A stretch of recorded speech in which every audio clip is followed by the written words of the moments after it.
Assalamu alaikum wa rahmatullahi wa barakatuh. SubhanAllah. First of all, Bismillah ar-Rahman ar-Rahim. Jazakallah khair for having me here in your beautiful town of Cape Town. SubhanAllah, it's such a beautiful place that I already feel like I'm at home. And may Allah bless you and reward you and keep you all patient and steadfast together here. You know, so at the back, people always ask me, where's your script? What are you going to talk about? And I always say, there's only one thing I'm going to talk about, and that is death, the destroyer of pleasure. Do I have a script? No, I don't have a script. I just talk from my heart. I talk from what I know. I talk for what I see every single day of my life. And as many of you watch on the screen, on social media, day to day, what we do, it's happening everywhere around the world. This is just one part of it, what you see. You know, today I had the opportunity to go to a cemetery. I think it was called Mowbray Cemetery or something.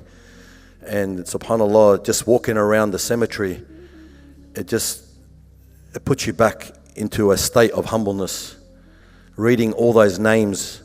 You know, some of those names were the same names that we share. And I was reading the ages, how many of them have been in their grave longer than they lived. And I said, you know, everywhere you go around the world, it's all the same thing. It's names on a tombstone. And I had a brother next to me and he said to me, you know, this is my whole family all buried here. And I said, show me. And I went up there and I looked and we moved a bit of the grass and a little headstone showed up. And he goes, oh, that's my uncle.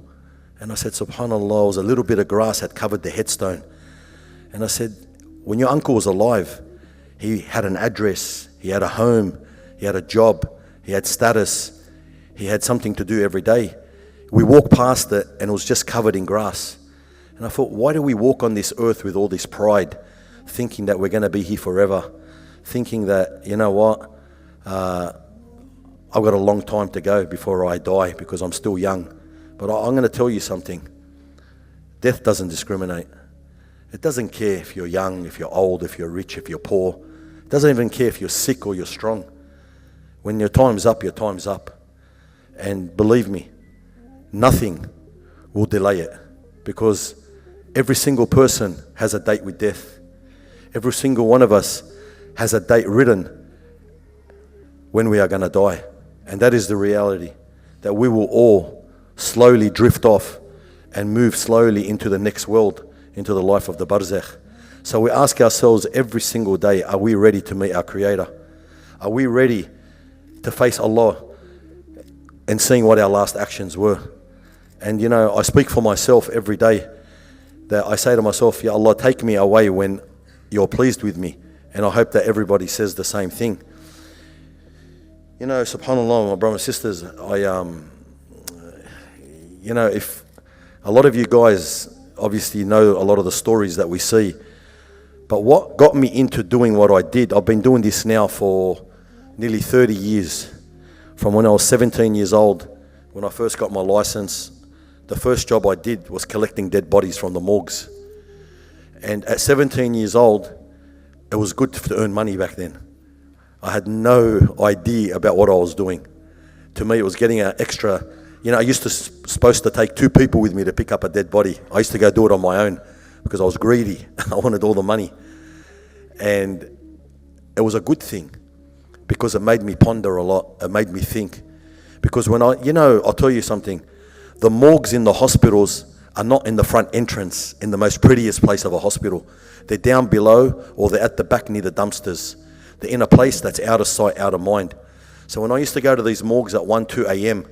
to pick up a deceased, I used to put him in the van and I used to drive back to the mosque and I used to open the garage doors and I used to lay that deceased on the table. And every single time I would look back at that deceased and I'd say to myself, he was alive just a few hours ago. Where is he now? What's he seeing now? This was my mindset back then.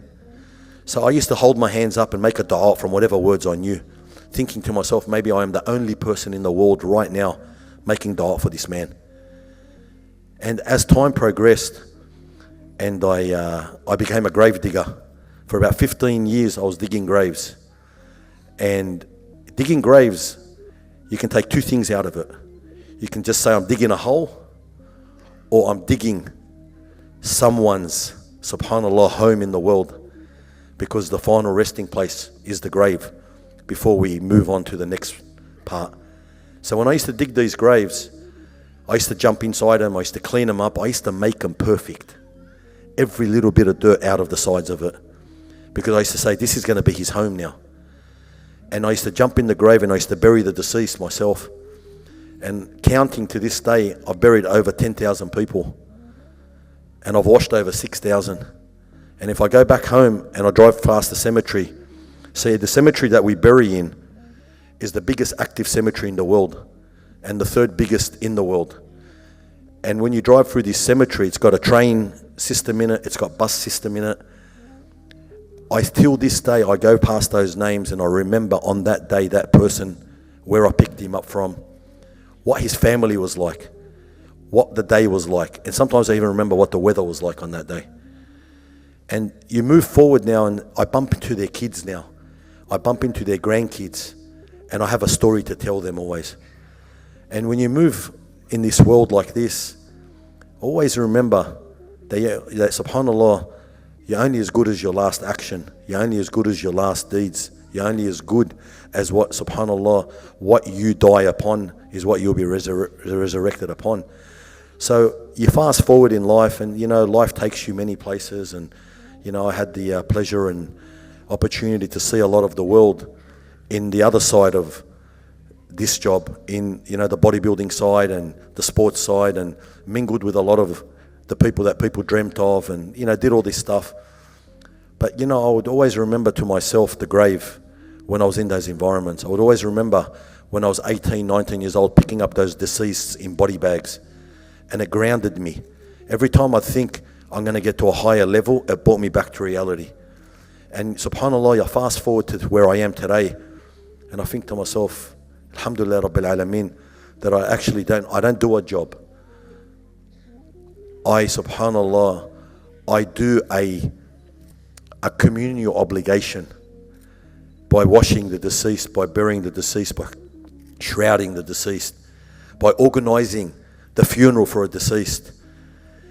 And today we're at the Friday sermon, and Sheikh Muhammad Salah, he said a beautiful thing, and it was along the lines that equivalent to doing i'tikaf in the masjid of the Prophet, equivalent to that was the one who's of benefit, who helps someone through a struggle. And I think to myself, every single one of us has this ability, because I say to myself, from the moment someone passes away, it's a struggle. It's a struggle for the family, and it's a struggle for everybody that's involved, from getting the paperwork on time and to burying him to the right time, the right place, and making sure everybody is aware of their death. There's a lot goes into it. And when I think to myself now, why did I start putting this on social media? We've been doing it for so long and nobody knew about it. But the turning point was, every single time I would bury somebody, I would leave the cemetery and I'd go back into the real world, and everybody would be talking about things that were so insignificant to what I had seen that day. Their problems were insignificant, their issues were insignificant, because you just buried someone. There's nothing bigger calamity than death. It's the ultimate calamity. Why is it the ultimate calamity? Because you can't do good anymore. Once you're dead, you're cut from this world. And I used to think to myself, everybody's worried about what they're going to eat, where they're going to go, what tiles they're going to put in their ensuite. And I've just buried a guy who's the father of a household, a mother, a child, and these people are worried about that. So one day I just turned the phone on Facebook Live and I went live. And SubhanAllah, from that day on, I've been trying to show the world the reality of this world. What we've been told the whole time, what Allah subhanahu wa ta'ala has told us, that we are only here as travelers, that we are only on this earth for a day or part of a day. Because if you ask the deceased that's been in his grave for 1,000 years, he'll tell you, I feel like I've been in my grave for a day or part of a day. That's it. Yet we live on this earth thinking we're going to be here for a very, very long time. Sometimes I think to myself, SubhanAllah, we all get tested with a lot of trials and tribulations in this world. It's never meant to be easy. Every day you get up, the tests start. And some of the ultimate tests, and from my experience, first it was my health when I lost my kidneys and I had to sit on dialysis. And I remember being strapped up to this big machine 8-9 hours a day, 4 days a week, because I was a big guy that they had to dilute more. And I remember I grabbed the doctor and I said to the doctor, come here, what's this big machine doing hooked up to my neck for 9 hours, 8 hours? How much function is it giving me? And he said to me, it's giving you about 13% kidney function. And that was the turning point. I said, you know what? Allah had given me 2 kidneys that were giving me 100% function, yet I was unaware. I took it for granted. And now I have to sit on a machine so I can have 13% function. And I made that dua from then on. And I said, Ya Allah, if you do give me back my health, and you are the only one that can do that, then I dedicate my life to my akhirah. I dedicate that every moment from here on will only be dedicated to building my akhirah. Because the biggest problem us humans have is we hate to go from what we've built to what we've destroyed.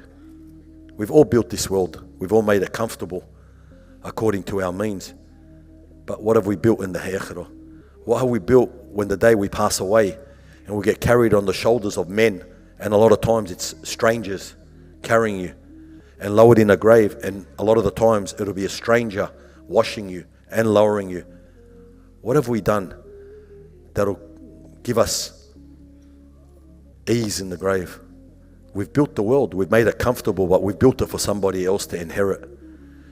We've accumulated all this money for somebody else. We held on to it, thinking, I'll have another day, I'll have more time, tomorrow I'll give, tomorrow I'll do this. But I'll tell you something, tomorrow never comes, because there's always tomorrow. But you know, you won't realize this until you get into the grave. You know, every time I bury a body, I usually find out the whole story about that person. And I lay him in that grave, and I turn him to his right shoulder, and I take off the straps, and I jump back out of the grave, knowing that one day I won't be coming back out of that grave. But today Allah gave me the opportunity to get back out. And I look around and I see the truck back up and dump the dirt on that deceased, and it takes about 13 seconds to be covered up. And then I see the people start walking away. And I remember what the Prophet, peace be upon him, told us, that you will hear every single footstep leave. And I always think of this every single day. And that's why I'm the last one to leave a funeral all the time. I am the last person, unless I've ever had another funeral, I'm the last person to leave. Because I think to myself, he can hear the last footsteps. And I ask myself, did he pass? Has he passed? Did he pass the exam? Did he answer those questions?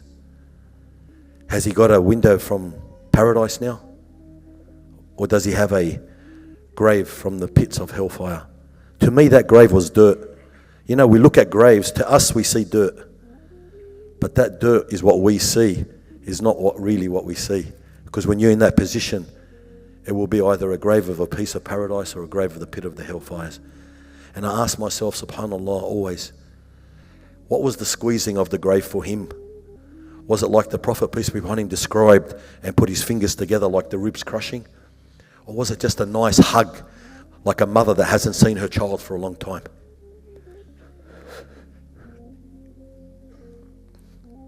If that doesn't make you tremble, then what makes you tremble? Then go check your heart. Because every single one of us is going to be there one day. Every single one of us.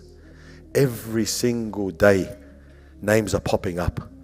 This person passes away, that person passes away, yet we keep on saying, I've got more time, I've got more time. You know, until you bury your parents, you'll never realize what this life was about. You know, once you lose your mother, obviously one door of Jannah closes. But you'll never have the opportunity to say mum again. You'll never ever get to have that feeling of warmth that you had like when your mum was alive. I don't care if you are 60 years old. If your mum's still alive, you're still her little boy. That's the mother's rahmah. And then when you lose your father, you'll realize that you lost the only man in the world that wanted you to see you better than him. And you know, I remember just 4 months ago, I buried my dad. And as my dad was passing away, I could see his veil thinning out slowly over a 4-day period. And as his veil was thinning, he was seeing more of the unseen because of what he was talking, what he was saying, until he said the words, "Move, let the guests in." SubhanAllah. We were in that room. It's a very small room. And I knew that he had seen the angels. And you know, when his soul came out, and if you ever got the opportunity to be in a room when someone's soul comes out, you'll see how the life of a human goes, how the body changes, how the eyes lose their piercing, they lose that sharpness they got, because the soul has divorced the body, the soul has departed. But when it happens to the man that carried you when you were a baby, it hurts. And you know, Allah gives you the strength to deal with it when it happens. And I remember I went back to the funeral parlor, I picked up the van, and the paperwork I was filling out this time had my dad's name on it, not some stranger's name. My surname, my dad's name, his address, our home address, etc. You go there and you pick up your father in a bag, in a plastic bag called a body bag now. And you put him in the back of a van. And as you drive back to the masjid, to the funeral parlor, you think to yourself, this was the man that taught me how to drive. This is the man who used to wait at night when you get up to mischief, hiding at the back door when you're trying to sneak back in. Now you're taking him to give him his rights. And you know, I remember that you'll never forget the day of your parents' funeral. You'll never forget it.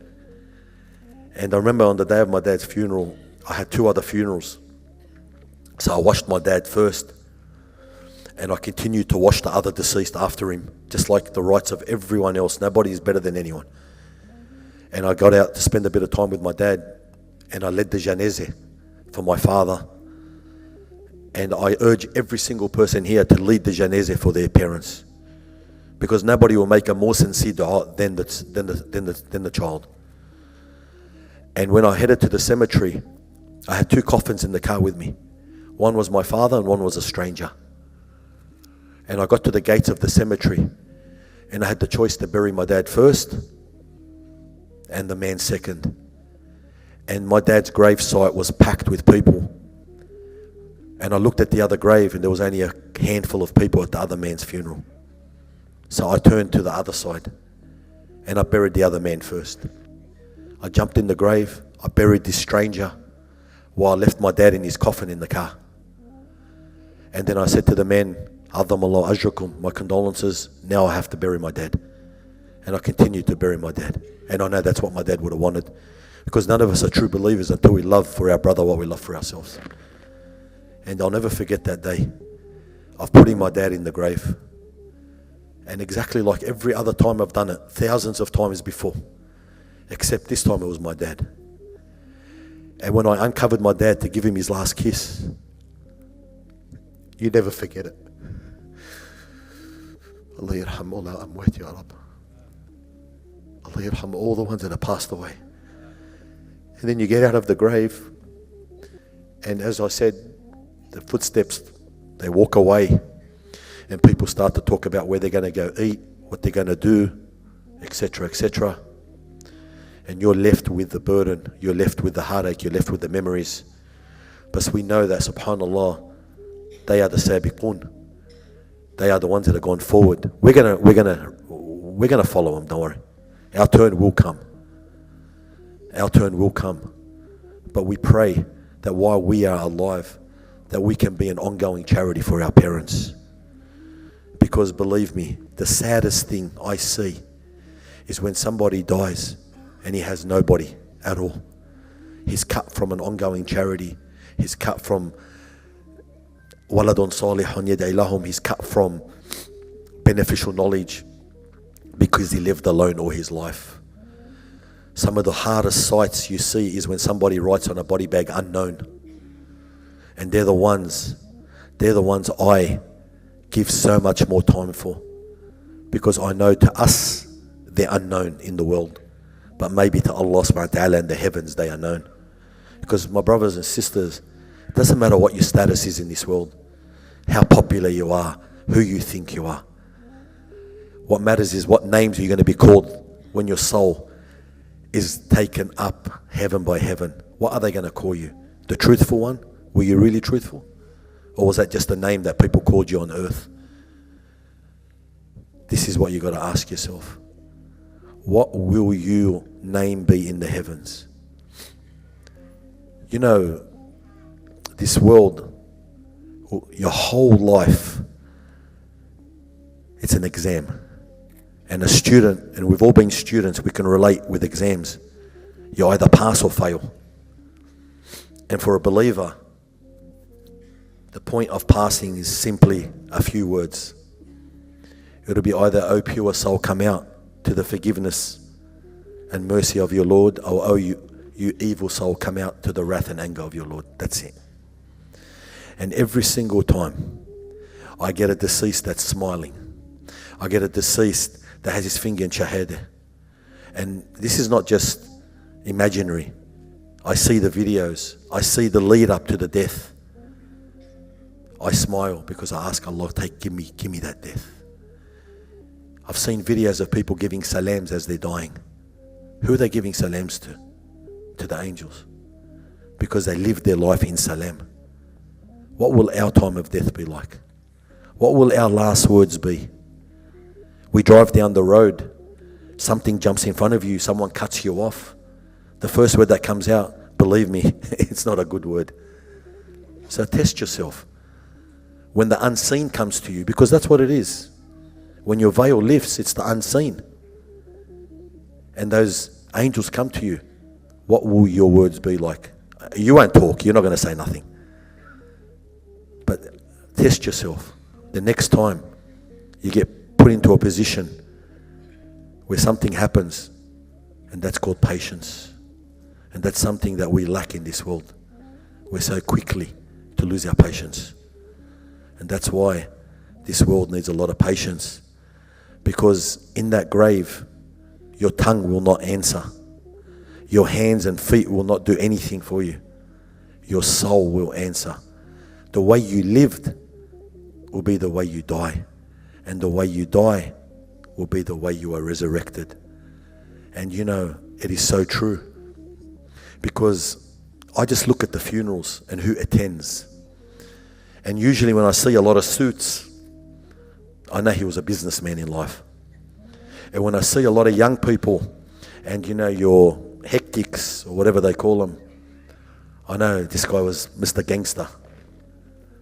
And then when I see the simple people come, the humble people, the one who works 9 to 5 and goes to the Maghrib prayer with his child and he lives according to his means, I know that man was a man of the masjid. What's the crowd you want at your funeral? Because the first two, they're not going to benefit you. They wouldn't even know how to make a dua for you. You want people that know how to make dua. You want people that are going to ask Allah to forgive you, to make it easier for you, to give you steadfastness in the questioning, as the Prophet ﷺ told us. Make dua because your brother's being questioned now. And this is why it's so important, my brothers and sisters, that we live this life, not lip service, but through our hearts and actions. Because I'm going to give you one true fact. Not one of us is prepared for death. And if death was to come to us today, tonight, are we ready? What do we take with us? And this is something that I can't answer. Every single person knows the answer to that himself. Are we ready to meet our Creator tonight? Are we ready to be in the grave tomorrow? You know, last week, I picked up a man from a shopping centre last Sunday. And the story with this man was he went to the shopping centre a week earlier. And he was an older man. And when he went back home, he told his wife, She said, did you buy anything? He said, no, I did see some nice pants. She goes, why didn't you buy them? She goes, oh, you know, the oldies, they sometimes hold back a lot. She said, no. Life is short, Hajj.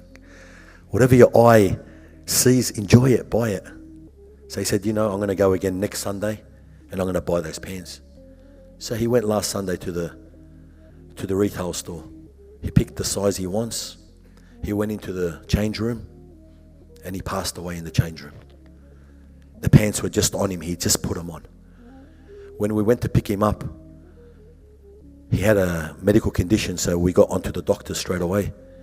When I took him back to the funeral parlour, I cut off the tag that had the security buzzer on it, the price tag, and I kept it in my box of props to remember that even, SubhanAllah, he went to buy them, he still never got to enjoy them. And these cases all the time. And the story behind this is, my brothers and sisters, don't procrastinate in life. Don't hold back on anything. If you want to do Hajj, do it now. You want to do a good deed, do it now. You want to give sadaqah, do it now. Do it now.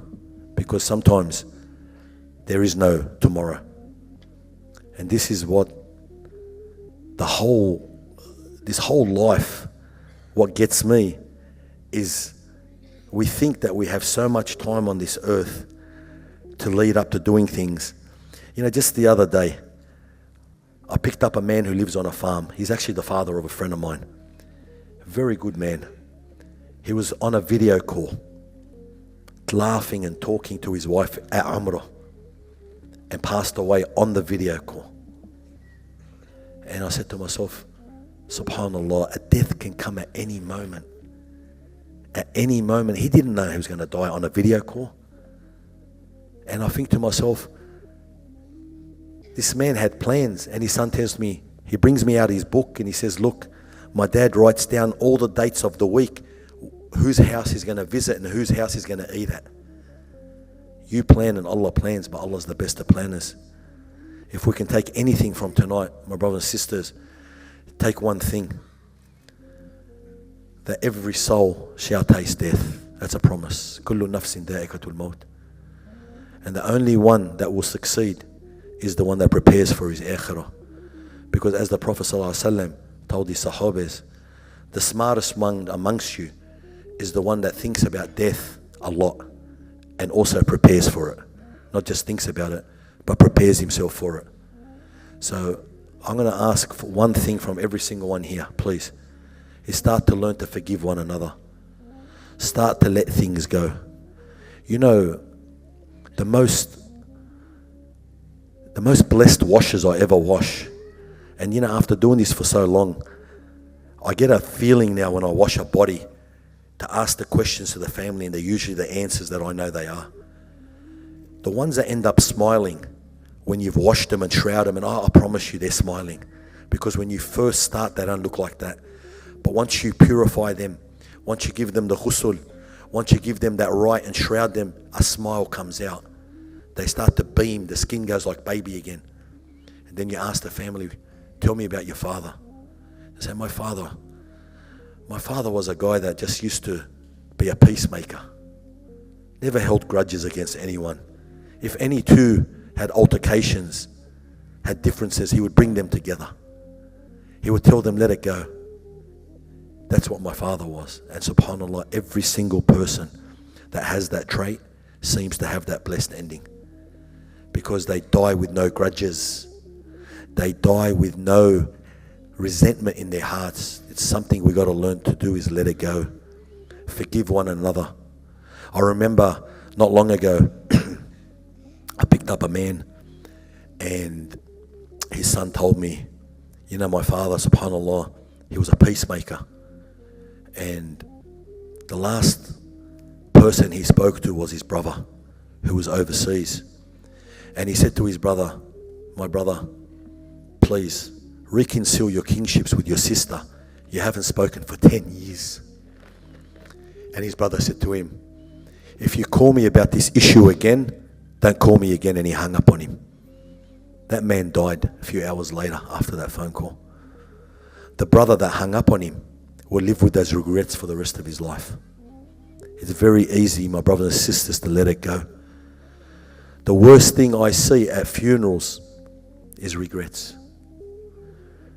Regrets are the hardest things I see, and I see a lot of it. I see people standing on top of dead bodies, spilling their guts out of what they should have done. But it's too late now. Do it now. Do it while you can. Do it while you're alive. Do it while the other person is alive. There's no use walking up to a bit of dirt and asking for forgiveness. It's too late. Do it while the person's alive. Save yourself the torment, the regrets, because we're going to have enough in the grave than to worry about extras like this. So my brothers and sisters, may Allah bless you and reward you all. May Allah subhanahu wa ta'ala accept all our deeds. May Allah subhanahu wa ta'ala accept this gathering and make it a witness for us on the Day of Judgment. And if one of us hears the news of the other, attend their janazah, please. Try to attend the janazah of each other and try to make dua for each other so that on the day of our death, Allah will send the righteous people for us. And visit the cemeteries. Go visit the cemeteries. Wallah, take your kids to the cemeteries. Take them and show them the reality of this world. Show them the baby graves. Show them the children's graves. Show them that this world is temporary from this age before they get delusionized.